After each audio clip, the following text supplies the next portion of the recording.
کراچی میں عید الاضحیٰ پر بروقت علائشیں اٹھانے اور اس کے بعد یقینی طور پر اس کو سہولتوں کی فراہمی کو یقینی بنانے کے بعد ایک تقریب کا انعقاد ہونا چاہیے تھا، یعنی کہ محکمہ سینیٹیشن والوں کی کارکردگی کا اعتراف کرنا، ان کی حوصلہ افزائی کرنا، یہ چیئرمینوں کا فرض تھا۔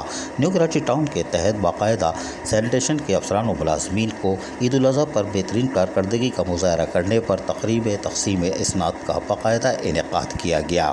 نیو کراچی ٹاؤن کی انتظامیہ نے یقیناً یہ خوش آئندہ اقدام کیا ہے اور یہاں پر چیئرمین نیو کراچی ٹاؤن محمد یوسف نے عید الاضحیٰ کے موقع پر علائشیہ اور آپریشن میں حصہ لینے والے افسران و ملازمین کے اعزاز میں تقریب کر کے یقینی طور پر ایک اچھا کام کیا۔ اس موقع پر vice chairman New Karachi town Shoaib bin Zaheer, additional director sanitation Mushtaq Ahmed, deputy director sanitation North Karachi Muhammad Ali, deputy director sanitation New Karachi Khalid Sheikh, XEN B&R Faisal صغیر، ذرا وضو کر لیجیے گا اور ذرا احترام سے سر اوپر سے نیچے تک گردن جھکا کے ادب سے، محکمہ EM&D کے واجد، ڈائریکٹر باغات Aftab Ahmed, director encroachment Obaid ur-Rahman, deputy director taxes Saeed, public relation officer Aqeel Akhtar اور دیگر افسران و ملازمین بڑی تعداد میں موجود تھے۔ چیئرمین نیو کراچی ٹاؤن محمد یوسف نے شرکاء سے خطاب کرتے ہوئے کہا کہ نیو کراچی ٹاؤن کے افسران و ملازمین نے عید الاضحیٰ کے موقع پر اپنی ذمہ داریوں کو احسن طریقے سے پورا کر کے بہترین مثال قائم کی ہے اور آگے بھی انشاءاللہ بہترین خدمت کی جائے گی۔ انہوں نے کہا کہ نیو کراچی کی تمام یونین کونسلز کے چیئرمین، وائس چیئرمین اور اراکین یونین کمیٹی بھی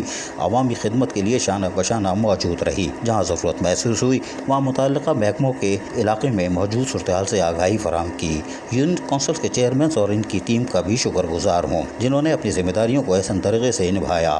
چیئرمین محمد یوسف نے کہا کہ اہلیہ نے نیو کراچی ٹاؤن کو بلدیاتی سہولیات کی فراہمی ہماری ذمہ داری تھی اور ہم نے وہ پوری کرنے کی ہر ممکن کوشش کی ہے۔ اس موقع پر باقاعدہ محکمہ سینیٹیشن کے افسران میں اسناد تقسیم کی گئیں۔ عزیز عارف، KBS بلدیاتی نیوز کراچی۔ ایسی خوبصورت ویڈیوز فیوچر میں حاصل کرنے کے لیے ریڈ بٹن پر کلک کر کے اور بیل آئیکن کو پریس کر کے ہم سب کے سبسکرائبر بننا مت بھولیے۔